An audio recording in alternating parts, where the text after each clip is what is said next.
wrongs which we seek to condemn have been so calculated, so malignant and so devastating that civilization cannot tolerate their being ignored,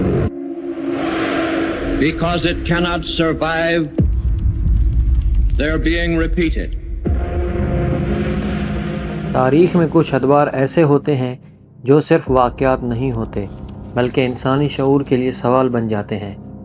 Nazi Germany ایک ایسا ہی دور تھا جہاں ایک قوم کی بے بسی ایک لیڈر کی طاقت بنی، اور وہ طاقت دنیا کی سب سے بڑی تباہی میں تبدیل ہو گئی۔ 1918 میں ورلڈ وار 1 کے خاتمے کے بعد جرمنی صرف جنگ نہیں ہارا تھا، وہ اپنی شناخت بھی کھو چکا تھا۔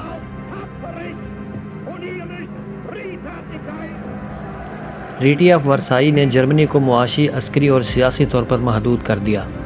ہائپر انفلیشن نے کرنسی کو بے وقت کر دیا اور بے روزگاری نے معاشرے کو توڑ دیا۔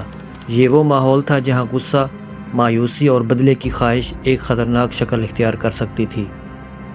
اسی خلا میں ایڈولف ہٹلر سامنے آیا۔ وہ صرف ایک سیاست دان نہیں تھا بلکہ ایک بیانیہ تھا، قومی عظمت کی بحالی، نسلی برتری اور ایک دشمن کی تلاش۔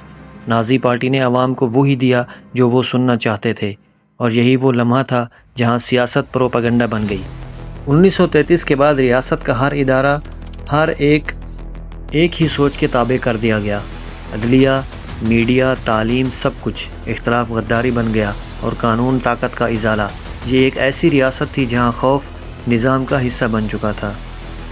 نازی نظریہ صرف سیاست نہیں تھا بلکہ ایک مکمل فکری نظام تھا جس نے انسانوں کو درجوں میں تقسیم کر دیا، اور یہودی سب سے بڑا ہدف بنے۔ دی ہولوکاسٹ کو صرف ایک قتل عام کہنا کافی نہیں، یہ ایک منظم سیاسی ریاستی منصوبہ تھا جہاں ٹرینیں چلتی تھیں مگر منزل زندگی نہیں، موت ہوتی تھی۔ کیمپ بنائے گئے جہاں انسانوں کو اعداد میں بدل دیا گیا۔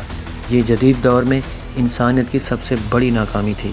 1939 میں جرمنی میں پولینڈ پر حملہ کیا اور ورلڈ وار 2 شروع ہو گئی، یعنی تیز رفتار جنگی حکمت عملی نے یورپ کو ہلاک کر رکھ دیا۔ لیکن طاقت کا پھیلاؤ ہمیشہ استحکام نہیں لاتا۔ 1943 کے بعد جرمنی کی شکست واضح ہونے لگی۔ مشرقی محاذ پر سوویت دباؤ اور مغربی اتحادیوں کی پیش قدمی نازی مشینری کو توڑ رہی تھی۔ 1945 میں برلن گھیر لیا گیا، اور ہٹلر کا انجام اسی بنکر میں ہوا جہاں اس نے اپنی آخری سانسیں لیں۔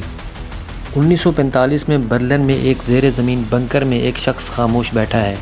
اوپر شہر جل رہا ہے، دھماکوں کی آوازیں اور ٹوٹی ہوئی عمارتیں۔